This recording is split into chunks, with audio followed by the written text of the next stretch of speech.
Good morning, everyone. Happy July. I am hoping for a glorious month that is so much different than what we have had for the past few months. I'm looking for a better season. I'm looking for God to do big things, and I hope you're expecting the same thing. So, in my devotion this morning, continuing on with Acres of Diamonds, we are in chapter 2, and our subtitle is called Blessings in the Battle. And I know that kind of sounds ironic, if you're in a battle, and usually it's not good stuff, it's hard, stressful, a lot of tears, and you usually don't think of the word blessings, but remember that's when God is really doing something deep inside of you. And one day you will see what that is. But this is where you have to stand firm and not waver in your faith. If you're going through a battle right now, whatever it may be, it could be a battle with your health. You may have been diagnosed with something. The doctor has pronounced something over you. The reports are bad. Or it may be a battle in your finances where you are struggling because, there's not enough money to pay the bills, or it may be a battle in your relationships, with your spouse or your children. There's all kind of battles, and everyone has them. So whatever it is you're facing, know that there is blessings somewhere in that battle. I remember back when my daddy first had started kind of his health decline. And, when we had went to the doctor, it was nothing major. It was, sort of something simple that could be fixed. And it seems like every time we went to a doctor, and I always went with, usually I went with Mama. If I couldn't, she reported to me right away of what was said. I always kind of kept up, with it. And it seems like every time I went to the doctor, it was not the best report. It was just always a bad report. And we would just pray and expect and believe for a good report. We just kept praying and praying. And, we just didn't seem to be getting those good reports. Now, and during that time, when someone, especially someone that you love or someone that is close to you, when they're going through a battle, you have to stand in the gap for them, and you have to pray for them.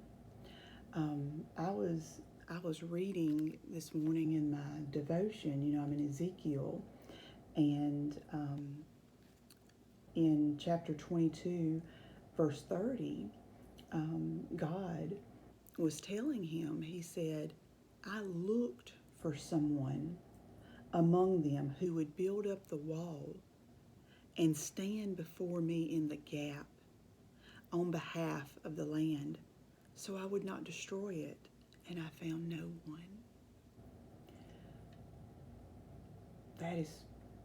That breaks my heart. If you see someone in need, especially if they're going through health issues,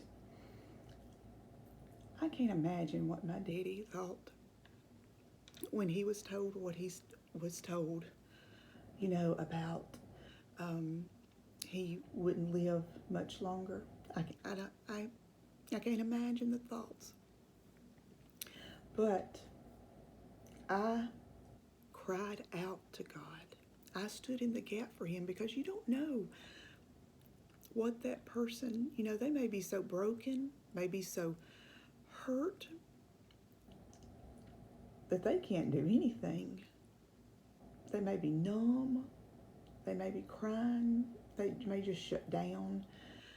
So you have to stand in the gap. Now, and standing in the gap, God is searching. As he said, God is searching. That means he is waiting to hear from someone. And I know that he heard my prayer, because when he was told he only had 2 months to live, nope. And that came from a doctor. God put an X on that, and he allowed us 18 months with my daddy, which I will forever be so grateful for. And I'll always believe it was because of the faith of my daddy that he stood on. He did not waver. And I also believe it was the prayers that went up for him, for people that stood in the gap for him.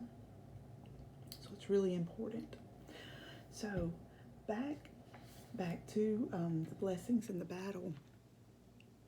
At the time I didn't see, his plan, and I didn't see his purpose. But God knew in the furnace of my affliction, in the heat and in the pressure of that trial, he was doing something in me. He's doing something in you.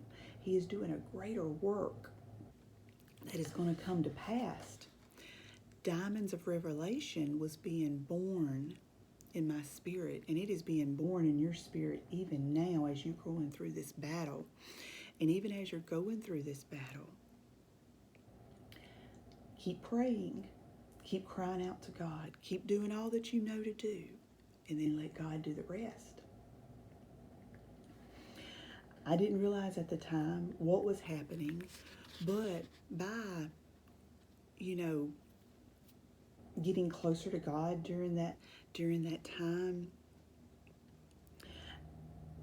I was preparing something for the future. When you go through trials, it helps you to remember, especially when you go through something that someone else is going through. It helps you to remember the moments of hopelessness and how desperate you are for encouragement. It makes you more sensitive to other people, and it allows you to be able to connect with them and help them through their journey. But when you're facing a battle, know it's not going to last forever. The heartbreak won't last forever. The anxiety will not last forever. God will bring an end to your darkness. You will see light at the end of the tunnel. Life may never be the same, but there is restoration, and there is, I do believe that God will bring joy again to you. See, it's the devil that comes to steal, kill, and destroy. But God tells us in Romans 8:28, God takes what the enemy meant for evil. I'm sorry, that's coming on down. What the enemy meant for evil, God turns for good. Because in Romans 8:28, it says that, and we know all things work together for good to them that love God. That's all things, not just some things, not just the good things. It's all things that he will work together for our good. So let me just, encourage you this morning, whatever battle you're going through and whatever battle you see others going through, stand in the gap for them. Pray for them. Don't just, put a post on Facebook, I'm praying. Actually do it when you post it. Cry out to God for them, because God is searching. Don't let it be where he is searching and finds no one. We need each other. And, You're going to make it through this battle. I'm going to make it through the battle that I am in. And we're going to be victorious in the end because God is for us. All right, I love y'all. Y'all have a glorious day. Y'all have a good day and expect good things because it's coming. All right, bye-bye.